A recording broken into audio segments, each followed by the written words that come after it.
नमस्कार, मी योगिता. इनबीसीच्या मराठी बातमीपत्रात आपलं स्वागत. पाहूयाच्या काही ठळक घडामोडी. ऑल इंडिया इन्शुरन्स एम्प्लॉई असोसिएशनचे 23वे जनरल कॉन्फरन्स. कम्युनिस्ट पक्षाचे तपन सेन यांचे शासनाच्या अव्यवस्थेवर टीकास्त्र. देशातील खासगीकरणाचा प्रयत्न मात्र अनुत्तरितच.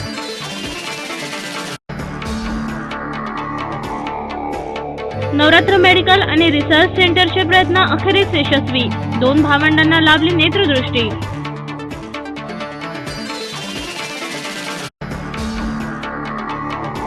आणि अंगणवाडी कर्मचाऱ्यांचे आंदोलन सुरूच. प्रलंबित मागण्यांच्या जाहीर प्रदर्शनातून शासनावर दबाव आणण्याचा प्रयत्न. आणि आता वळूया वृत्ताकडे. All India insurance employee association तर्फे शहरात सध्या 23वी जनरल कॉन्फरन्स होत आहे. बुधवारी या कॉन्फरन्सचा 4था दिवस होता. यावेळी राज्यसभा सदस्य आणि मार्क्सवादी कम्युनिस्ट पक्षाचे खासदार तपन सेन यांनी आपल्या भाषणातून भाजप आणि काँग्रेसच्या चुकीच्या आर्थिक धोरणांवर घणाघाती टीका केली. सोबतच देशातील वाढत चाललेल्या खासगीकरणाविषयी चिंताही व्यक्त केली. देशातील वाढतं भांडवलशाहीचं प्रस्थ आणि त्याला पोषण ठरणारे केंद्र शासनाचे आर्थिक धोरण या दोन्ही बाबी देशाच्या आर्थिक विकासासाठी घातक आहेत. त्यामुळे कामगार वर्गाचे प्रचंड मोठे नुकसान होईल. सोबतच यामुळे खासगीकरण आणि ठेकेदारी पद्धतीला चालना मिळेल, असे प्रतिपादन मार्क्सवादी कम्युनिस्ट पक्षाचे खासदार आणि राज्यसभा सदस्य तपन सेन यांनी केले आहे. शहरातील सिव्हिल लाईन परिसरात सुरू असलेल्या ऑल इंडिया इन्शुरन्स एम्प्लॉई असोसिएशनच्या 23व्या जनरल कॉन्फरन्समध्ये ते बोलत होते. पुढे बोलताना त्यांनी कॉर्पोरेट कंपन्यांचे विमा क्षेत्रातील शिरकाव आणि काही कंपन्या स्वतःच्या फायद्यासाठी ग्राहकांची करत असलेली फसवणूक याची अक्षरशः चिरफाड केली. परिषदेच्या अल्पविश्रांती दरम्यान घेण्यात आलेल्या पत्रपरिषदेत तपन सेन यांनी पत्रकारांच्या प्रश्नांना उत्तरे दिली. देशाची आर्थिक नाडी ही केंद्र शासनाच्या आशीर्वादाने भांडवल दरांच्या हातात आहे. त्यामुळे कामगार हितांची सर्रास पायमल्ली होतं, असे ते यावेळी म्हणाले. सरकार की आर्थिक नीति जनता के खिलाफ है. वो सिर्फ पूंजीपतियों को फायदा देने के लिए, देशी विदेशी दोनों, उसी के लिए अपने देश चला रहा है. जनता के प्रति उसका कोई कमिटमेंट नहीं है. जबान में तो आम आदमी बोलते हैं, लेकिन काम में वो खास आदमी का, उसका जो खास आदमी है, कॉरपोरेट वाले देशी विदेशी, उसको ये स्वार्थ देखते हैं.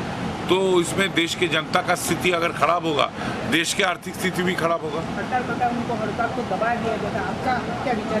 हम दबाया तो जाता ही है. कहे सरकार जनता का नहीं है. कामगार का संख्या ही हमारे देश में अधिक है.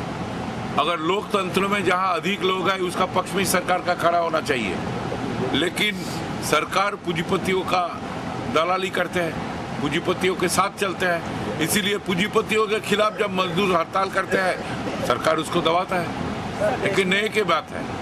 यावेळी त्यांनी देशातील वाढत्या भ्रष्टाचारावरही टीकास्त्र सोडले. करोडो रुपयांचे 2G स्पेक्ट्रम घोटाळे याविषयी सुद्धा त्यांनी भाष्य केले. ये देश के जो आर्थिक नीति है, आज का जो भ्रष्टाचार है, ये 2-10 पैसा का भ्रष्टाचार नहीं है, 2-4 करोड़ का भी नहीं है. बोफोर्स का भ्रष्टाचार था 64 करोड़. अभी 1,86,000 करोड़ सिर्फ कोयला में, 1,76,000 करोड़ सिर्फ 2G में. तो बड़े बड़े भ्रष्टाचार, बिग टिकट भ्रष्टाचार. और इसके लिए जिम्मेदार मनमोहन सिंह की आर्थिक नीति, भाजपा की आर्थिक नीति. और ये एनडीए जमाना में कोयला का घोटाला शुरू हुआ था, यूपीए का जमाना में सामने आया. 2G वाले जो घपला, वो भी उसका जमाना में शुरू हुआ, इस जमाना में सामने आया. तो दोनों रिस्पॉन्सिबल है इसको पीछे, और ये आर्थिक नीति उसके लिए जिम्मेदार. आगामी काळात देशाची आर्थिक नीती बदलणे गरजेचे आहे. नेता बदलून उपयोग नाही. सध्या काँग्रेस आणि भाजपचे आर्थिक धोरण हे एकच असल्याचं ते बोलले. क्या आगामी चुनाव के बाद कुछ समर्थन करेंगे कांग्रेस को? नहीं, हम बोला हम दोनों को खिलाफ ही लड़ेंगे. यही तो बोला. चुनावी नीति क्या रह सकती है आपके पास? विकल्प नीति, आर्थिक नीति. ये नीति बदलो. नेता का बदलने का राजनीति नहीं, नीति बदलने का राजनीति करो. यही हमारे कॉल हो. देशाच्या राजकारणात धर्मवाद आणि जातीवाद महत्त्वपूर्ण मानले गेले. परिणामी यात गुंतून राजकारण्यांनी आपल्या स्वार्थाच्या पोळ्याही शेकून घेतल्या. पण भांडवलशाही तत्वांनी या मुद्द्यांना फाट देत आपली पाळेमुळे अर्थकारणात घट्ट केली. या भांडवलशाही विरोधातील लढा कुठल्या स्तराला जाणार याचं उत्तर सध्या कुठल्याही पक्षाकडे नाही. कॅमेरामॅन जितेंद्र खापरेसह अमोल ठाकरे, इनबीसी न्यूज, नागपूर. लोकसभा निवडणुकांच्या तारखा अजूनपर्यंत घोषित करण्यात आलेल्या नाहीत. त्यामुळे नागपूर विद्यापीठाच्या परीक्षेच्या वेळापत्रकात देखील विलंब होण्याची चिन्हे दिसू लागली आहे. परंतु आता विद्यापीठाच्या परीक्षा विभागाने हा टाइम टेबल तयार केला आहे. त्यानुसार आता उन्हाळ्याच्या परीक्षा येत्या 5 मार्चपासून सुरू होण्याची शक्यता वर्तवली जात आहे. मंगळवारी भारतीय जनता युवा मोर्चाचे जिल्हा युवा संमेलन आयोजित करण्यात आले होते. महालच्या शिक्षक सहकारी सभागृहात आयोजित या युवा संमेलनात प्रदेशाध्यक्ष देवेंद्र फडणवीस तसेच जिल्हाध्यक्ष डॉक्टर राजीव पोद्दार यांनी उपस्थितांना मार्गदर्शन केले.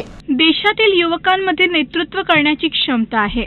आपले युवक येत्या काळात भारतीय अर्थव्यवस्थेत मोलाचे योगदान देणार आहेत.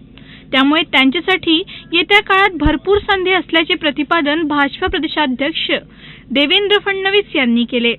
भारतीय जनता युवा मोर्चाच्या जिल्हा युवा संमेलनाचे आयोजन करण्यात आले होते. यावेळी ते मार्गदर्शन करताना बोलत होते.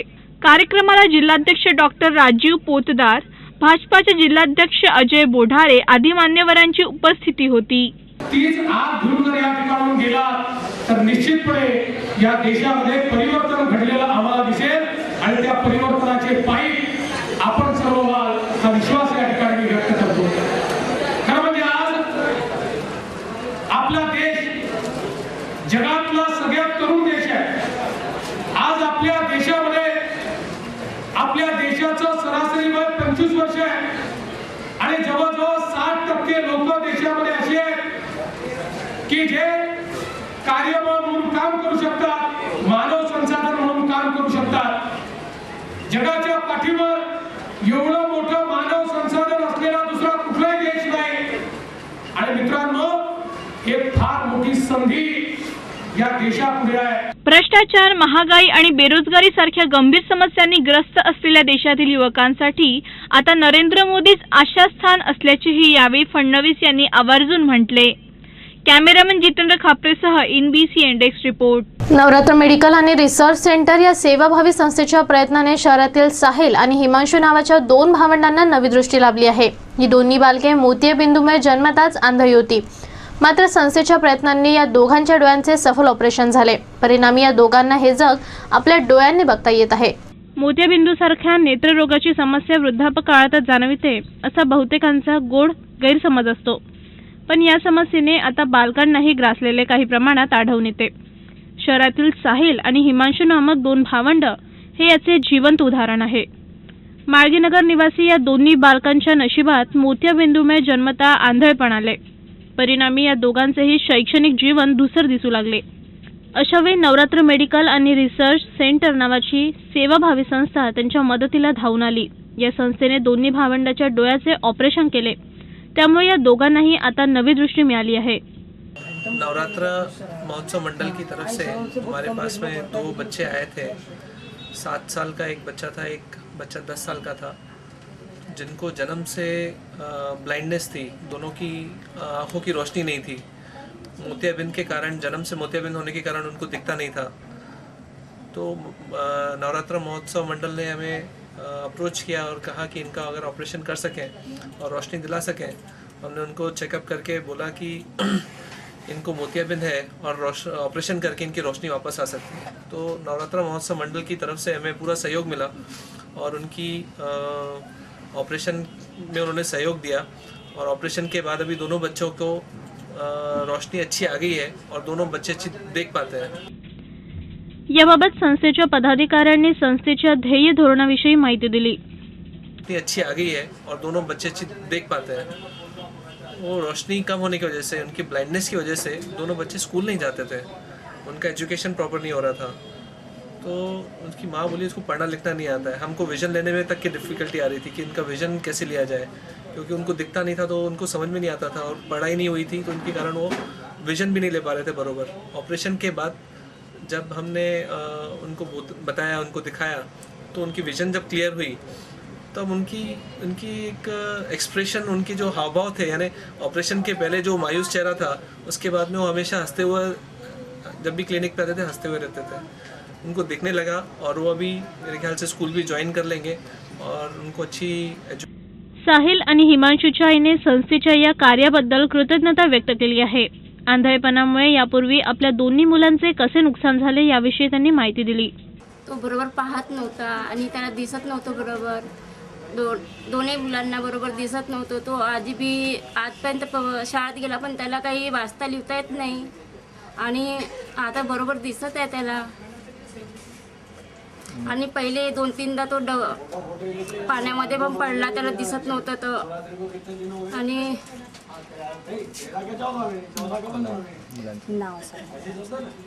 साहिल सरोदे आणि हिमांशू सरोदे. कुठे राहतात?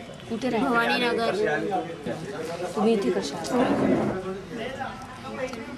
दवाखान्याचा माहित कसा पडला तुम्हाला? कोणी सांगितलं तुम्हाला? मी त्याच्यासाठी मी इकडे गेले कोणाच्या थ्रू आल्या? मी कृष्ण खोपड्याकडे गेली. मग तिथून मला सांगितलं की त्या नवरात्र दवाखान्यामध्ये जा. इथं मग नवरात्र दवाखान्यामध्ये आली तर यांनी माझं काम करून दिलं आहे. आणि इथून शाळेत तिथं भोजवानी, कृष्ण भोजवानीकडे पाठवला. कृष्ण भोजवानी.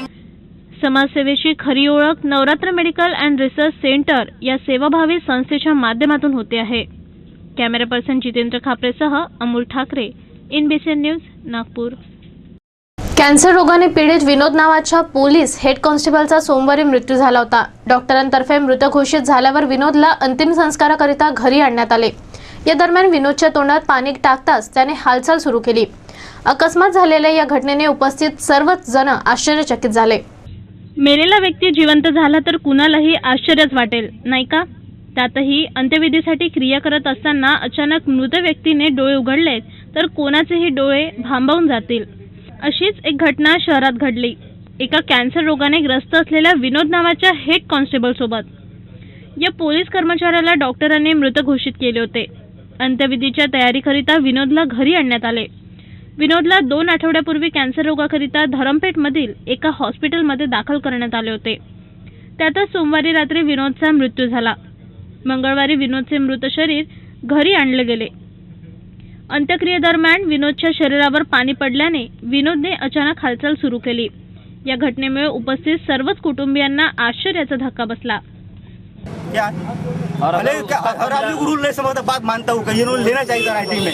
ठीक, अरे बोलने से क्या करते हैं, काम ज्यादा जो मंजूर हो जाता था, लेकिन इन्होंने ऐसा गेप क्यों किया? दुख होता ना एकदम. मैंने ऐसी पोजीशन में दिया तुमको कि फिर पुलिस लोग देख के बोल रहे थे क्या पुलिस, अपने पुलिस बोला है नहीं हमने. वो पुलिस आदमी पुलिस का तो आएगा नहीं क्या?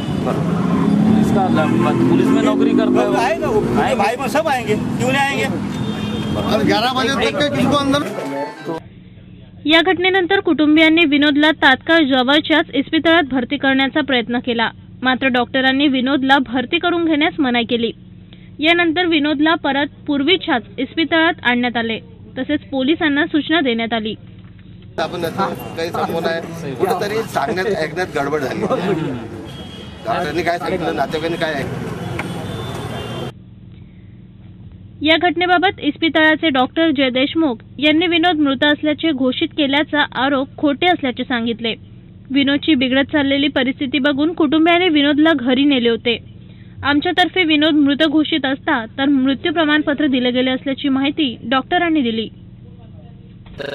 करना और उसको उस पे लिटाना ये कहाँ तक जायज है? ये पेशेंट का हमारा प्रॉब्लम नहीं है, गलत है. बिकॉज ये रिलेटिव ने पेशेंट को घर में किसी को बोला ही नहीं कि ये बीमारी है करके. अच्छा, उन्होंने सबसे क्या है कि एक फैमिली में 25 जन रहते हैं.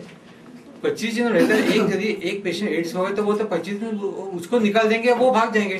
तो वो प्रोटेक्शन के लिए इसने किसी को बताया नहीं. अच्छा, हमको भी बता रहे कि किसको बताओ मत. अभी हम आपको बता रहे इसलिए क्योंकि हमारे ऊपर आ रहा है सब. हमने जो शुभ काम किया हमारे ऊपर आ रहा है. हमारे इसमें कुछ प्रॉब्लम ही नहीं है. या सर्व प्रकरणातून एक प्रश्न जरूर निर्माण होतो की विनोदची परिस्थिती जर गंभीर होती तर डॉक्टरांनी त्याला सुट्टी कशी दिली. या सर्व घटनेत एका जिवंत व्यक्तीला मृत ठरविण्यात आले. यामध्ये चुकी कोणाची हा न उलगडलेला प्रश्न उपस्थित होतो आहे. कॅमेरा पर्सन सनी भोंगाडेसह Devyani Mohgaonkar, INBCN news, Nagpur. Great Britain कॅम्पेनचा एक हिस्सा म्हणून ब्रिटिश काउन्सिलतर्फे उपराजधानीत ग्रेट UK एज्युकेशन सेमिनारचे आयोजन करण्यात आले होते. या सेमिनारचे उद्घाटन मंगळवारी शहरातील एका प्रसिद्ध हॉटेलमध्ये करण्यात आले. या सेमिनारमध्ये विदेशी शैक्षणिक शिष्यवृत्तींबाबत माहिती देण्यात आली. येत्या फेब्रुवारी महिन्यात ग्रेट UK एज्युकेशन प्रोग्रामचे सादरीकरण करण्यात येणार आहे. ब्रिटिश काउन्सिलच्या माध्यमातून हा कार्यक्रम संपूर्ण देशभर राबविण्यात येणार आहे. भारतीय विद्यार्थ्यांना परदेशात उच्च शिक्षण सहजपणे उपलब्ध व्हावे तसेच त्यांना आर्थिक मदत म्हणून देण्यात येणाऱ्या शिष्यवृत्तींची माहिती देण्यासाठी मंगळवारी ब्रिटिश कौन्सिलतर्फे ग्रेट यूके एज्युकेशन सेमिनारचे आयोजन करण्यात आले होते. शहरात एका प्रसिद्ध हॉटेलमध्ये हे सेमिनार पार पडला.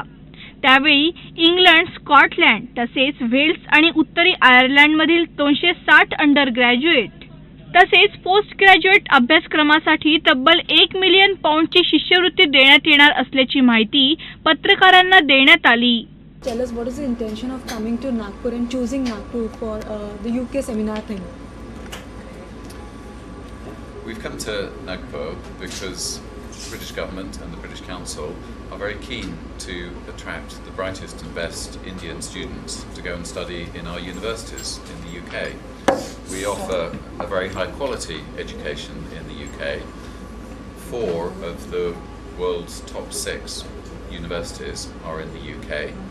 And we think that if Indian students want to go on to positions of leadership in business or in the corporate world, or in politics or the media or the arts or आंतरराष्ट्रीय स्तरावर शिक्षणाचे जागतिकीकरण करण्याचा British कौन्सिलचा प्रयत्न आहे. या माध्यमातून अनेक भारतीय विद्यार्थ्यांना परदेशी शिक्षणाची दारे उघडण्यास मदत होईल. कॅमेरामन जितेंद्र खापरेसह NBC इंडेक्स रिपोर्ट. नागपूर शहराविषयी अद्ययावत माहिती देणारी एक नवीन वेबसाईट नागपूरकरांच्या सेवेत दाखल झाली आहे. www.nagpurinfo.com असे या वेबसाईटचे नाव आहे. मंगळवारी शहरातील एका नामांकित हॉटेलमध्ये पार पडलेल्या विशेष कार्यक्रमात या वेबसाईटचे उद्घाटन करण्यात आले. ही वेबसाईट व्यापार, उद्योग जगत, प्रवास, कृषी शिक्षण, राजकीय आणि अन्य विषयांची माहिती जाणून घेण्यासाठी महत्त्वपूर्ण ठरणार आहे. अंगणवाडी कर्मचाऱ्यांचे बेमुदत आंदोलन काही केल्यास संपुष्टात येण्याची चिन्ह दिसत नाहीयेत. या कर्मचाऱ्यांच्या प्रलंबित मागण्यांवर मुख्यमंत्र्यांसोबतच चर्चा होणार होती. मात्र मुख्यमंत्री विदेशी वारीवर गेल्यामुळे संतापलेल्या अंगणवाडी कर्मचाऱ्यांनी आंदोलन सुरू ठेवण्याचा पवित्रा घेतलाय. अंगणवाडी कर्मचारी कृती समितीने गेल्या 6 जानेवारीपासून राज्यभर आंदोलन सुरू केले आहे. पेन्शन योजना आणि वेतन पद्धती लागू करण्यासाठी पुकारलेले हे बेमुदत उपोषण अखंडपणे सुरू आहे. या पार्श्वभूमीवर शहरातील संविधान चौकात देखील धरणे देण्यात येत आहे. अंगणवाडी कर्मचाऱ्यांच्या या प्रलंबित मागण्यांसाठी चर्चा करण्यासाठी महिला व बाल विकास मंत्री वर्षा गायकवाड यांनी 23 जानेवारी रोजी मुंबईत घेण्याचे आश्वासन दिले होते. परंतु मुख्यमंत्री या आंदोलनकारी अंगणवाडी कर्मचाऱ्यांना वाऱ्यावर सोडून विदेश दौऱ्यावर गेल्यामुळे आयटकने संप सुरू ठेवण्याचा निर्णय घेतलाय.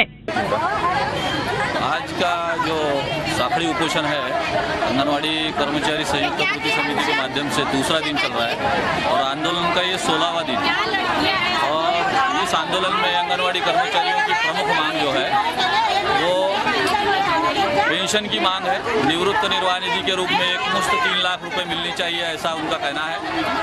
उसके बाद मानधन जो है जो बहुत छोटा मानधन है 2000 और 4000 ऐसा मानधन है. सेविका को 4000 और मददनीश को 2000. तो उनका मानधन जो है महंगाई के हिसाब से ज़्यादा होना चाहिए. 13000 रुपये सेविका को होना चाहिए, 9000 रुपये मददनीश को होना चाहिए. ये डिमांड है. तीसरी डिमांड है कि उन लोग जो स्लम एरिया में काम करने वाली सेविका मददनीश जो है उनको 15 दिन का यानी मेडिकल लीव मिलना चाहिए. ये एक प्रमुख डिमांड है.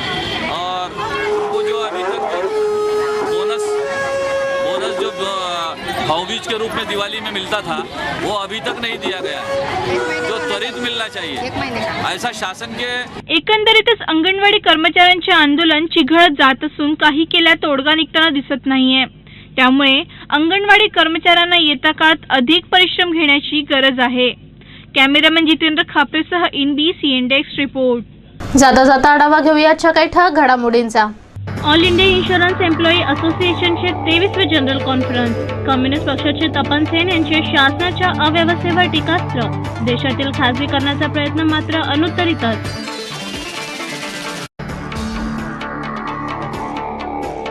नवरात्र मेडिकल आणि रिसर्च सेंटरचे प्रयत्न अखेरीस यशस्वी. 2 भावंडांना लाभली नेत्रदृष्टी.